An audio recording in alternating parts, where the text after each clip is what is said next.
এগুলো আমার মনে হয় যে কেউ বাংলাদেশ থেকে আমরা দেখছি প্রত্যেকটি জেলা থেকে মানুষজন আসছে, আমরা আরও এটাকে প্রমোট করতে চাই এবং পঞ্চগড়ের এই পর্যটনের যে সম্ভাবনা শুধু ন্যাশনালি না, এটা গ্লোবালি ছড়িয়ে যাওয়া দরকার।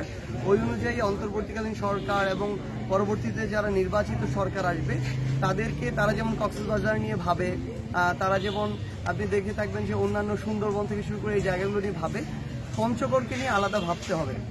কারণ পঞ্চগড়ের সাথে আপনি এখানেই শিলিগুড়ি, আবার যদি দেখেন নেপাল ভুটানের স্থলবন্দর, এটাই অতি সহজে যাওয়া যায়। সো ওভারঅল এই পঞ্চগড়কে নিয়ে এখন ভাবার সময় এসেছে সরকারের। আমরা আশা করি সকল সুযোগ সুবিধা দিনে দিনে এখানে বৃদ্ধি পাবে এবং আমরা সবাই একসাথে রাজনৈতিক দলমত নির্বিশেষে আমাদের পঞ্চগড়ের জন্য কাজ করব। আমাদের জাতীয় নাগরিক পার্টি এনসিপির পক্ষ থেকে এটা আমাদের কমিটমেন্ট। Thank you. এটা আবার নতুন করে অ্যাড করলে ওটা বলবো না, ওটা বলছি না। ফোন দিছিল মাঝখানে, সমস্যা নেই, কাটে গেছে।